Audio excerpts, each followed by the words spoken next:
Now, we've got to talk about Meghan Markle. There's been more signs that Meghan just can't give up her royal life, even though she went off to California in 2020. She can't quite let go of the royal life. What's happened here?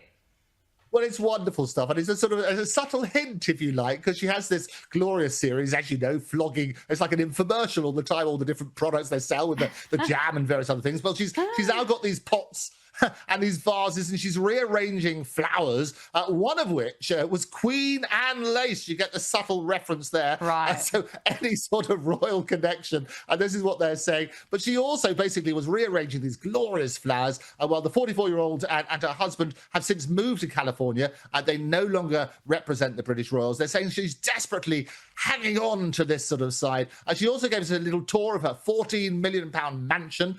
So you had a little look at that sort of side. And she shared clips with her 4.2 million followers, basically looking at this glorious side and peddling her wares. In addition, this comes on the back of she used to wear a ring, which has a £3,185, what's called a Queen water drop moonstone ring. There you go. The subtle hint is in the Queen. So any royal hint at all, anybody says, oh, hang about, she's wearing a Queen ring and she's wearing these Queen and she's putting on these Queen and flowers. That's the little thing. Anything royal to do with good old Meghan? Absolutely. No, it does not surprise me one bit. Now, Thomas Markle claims a fair bit of insight into Meghan Markle's history before she was with Prince Harry. What's been said? Well, isn't it glorious? Isn't it what everybody wants is for their father to spill the beans on their previous relationships? Yeah, thanks, Thomas. So he doesn't miss an opportunity to come out.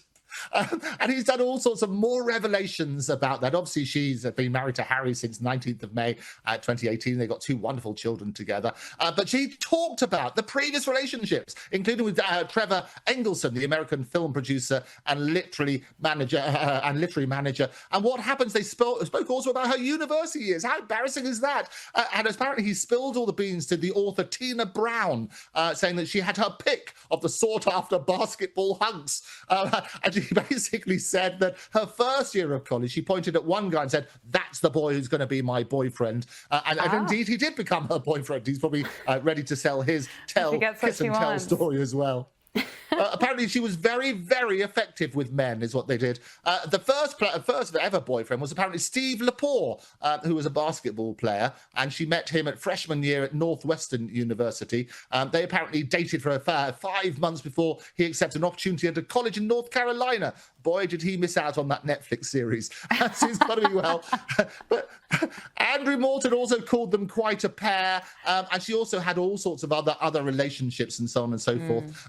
What happened, however, she felt that her husband wasn't very good at getting her new roles. This is what the revelation was, which is why that relationship didn't survive. She moved on to Harry, and the rest, as they say, is history. Oh, and it's been so quiet ever since she's moved on to Harry. Oh, a little bit too much information, I think, from both of them. But Andrew Eborn, thank you so much for your time. Brilliant to speak to you as always. It's lovely to speak with you, Gabriella. See you next week.